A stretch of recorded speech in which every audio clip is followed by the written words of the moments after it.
Assalamu alaikum. Peace be upon you all. Loads of things have been said today, and I'm going to try to stay away from tripping on people's toes, but I think that generally speaking, what we are seeing here today and what we've heard in the hall today represents the kind of country that we want. It's the kind of country in terms of, you know, the physical, the aesthetic, as well as what's been said. This is exactly what we want the country to look like and to sound like. And that's the challenge. I'm going to try to concentrate in the next few minutes on the issue of narrative. Let us never, ever undermine or understate the value and the importance and the impact and the significance of words being said. Words are never just words when they are divisive. I'll give you a few examples. The first is, I hail from Iraq, and I was one of the co-chairs of the 2 Million March back in 2003. And by the way, just downstairs, there's a screening of a film, We Are Many, by Amr Amran, which tells the story of the 2 Million March. And I would urge everyone, if you can join later on when we're done, and to look out for future screenings. But Iraq essentially started with words. The justification and the peddling, the propaganda on the war, which led to the calamity that Iraq is now in 30 years on from the so-called liberation and democratization of the country. It started with words. Playing on the lines that Iraq is made up of Arabs and Kurds, Sunnis and Shiites and the such. At the time, and despite the many horrors of a dictatorship ruling Iraq, but Iraqi people were indeed one. We had hundreds of thousands of intermarriages between Arabs and Kurds and Sunnis and Shiites. People wouldn't flinch, you know, if someone from a different race or ethnicity or the such came and asked for their daughter or son in marriage. They wouldn't flinch. It wouldn't even be a thought. But now, it is inconceivable that such a marriage would ever take place. That is the kind of reality that has followed on from the usage of words which were used at the time in order for Blair to justify his war to us and for Bush to justify the war to the American people. Never, ever assume that words remain only words. Always believe that words will translate at some points into actions and into a reality. I noticed during the EU referendum, and let's not make any, let's not cover this up, let's not sugar candy it. The past few months have been poisonous. The narrative that has overtaken the political stage has been absurd. To say that the past few weeks haven't been Britain's finest hour doesn't even come close to describing how pathetic we looked to ourselves as well as to the world. Let's not forget the kind of narrative that overtook the London mayoral elections. Yeah. Let's not ever forget the kind of divisive language that took center stage when all of a sudden, instead of debating what it was about to be the mayor of one of the greatest capitals of the world, all of a sudden it was about who spoke with which Muslim imam how many times. That all of a sudden became the sign and the topic about the London mayor. It was pathetic, to say the very least, if not actually dangerous. During the EU referendum, on several occasions, and I'm pretty sure that you have come across this at least once. If you recall that the Leave campaign, one of the many lies that it peddles, and by the way, did you notice how it only took about half an hour before they started reneging on their promises about immigration, about £350 million a week? Only half an hour, less than half an hour. And they would say, well, it's not our fault that people thought that that was what we said, we just didn't say it. But one of the things that they did say, they said, if you stay in Europe, next week, Turkey will become a member and there will be 90 million Muslim Turks all of a sudden flooding Europe. It's always about swamping and flooding when it's about people from outside. Now, the Remain camp The response was what? No, that's never going to happen in 3,000 years.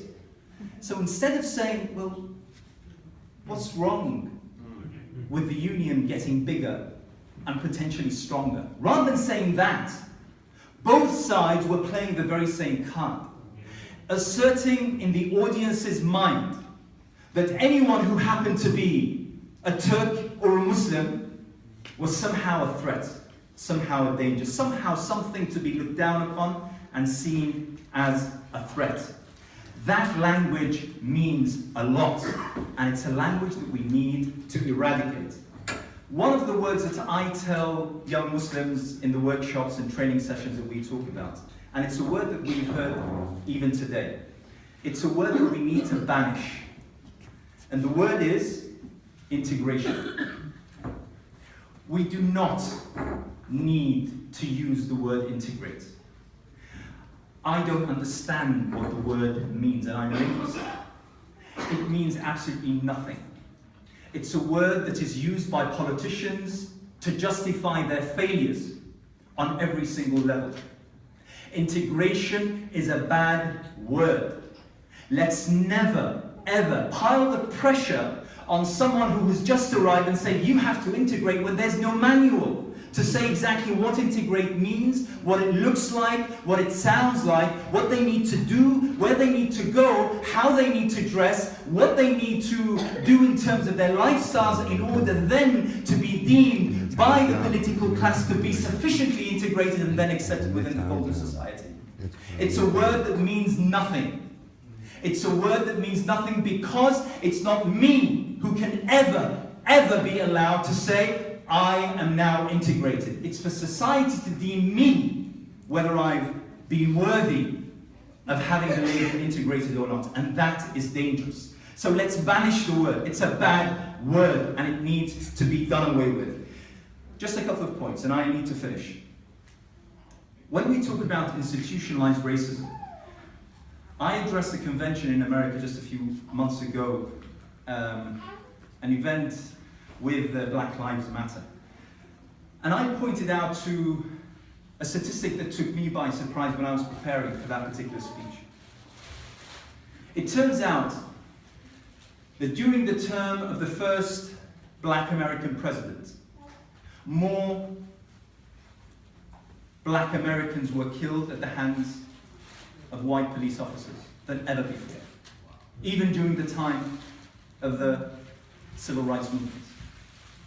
What does that say?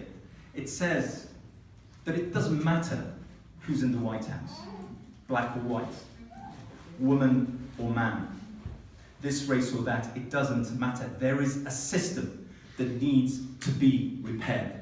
It needs to be fixed. Let us never, ever focus on names, people, and faces. The system, if it's corrupt, whoever comes and drives that particular carriage, it's going to go wherever that system guides it.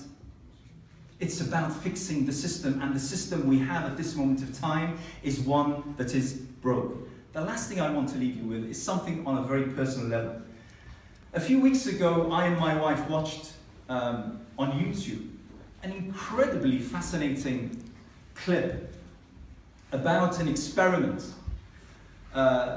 whereby people's DNA is tested. I'm pretty sure that many of you have seen this. And that DNA is basically composites from generations back, from great-great-great-grandparents. And it tells you where you have come from. You know, you're 12% Russian, you're 15% Swedish, you're I don't know how much percent African and the such. And on that same night, myself and my wife, we sent out for a package. It's not cheap at all, unfortunately. It's beyond most people's reach. But we made the decision. And to be honest, we're still awaiting the results. But I would love for it to come back saying that I come from all over the world. It would be the most boring, absolutely pitiful thing after forking out that much money. If it came back saying, well, you're 99% this. That would be pitiful. The fact of the matter is, our lives are so much beautiful, so much colourful, so much flavoursome and so much rich with our diversity. The fact is that as We Are Many is showing downstairs, of that glorious day on the 15th of February 2003, potentially, arguably, I would say, the most glorious day in our modern history as a people, What made it that, what made it such, was the fact that it was diverse, it was different, it was colourful, it was various. People from different races and ethnicities and colours and languages and accents and backgrounds and ideologies and thoughts and political orientations all coming together, standing up for justice, standing up for humanity, standing up for truth. That is where our beauty stems from. That is what makes us great. Thank you very much.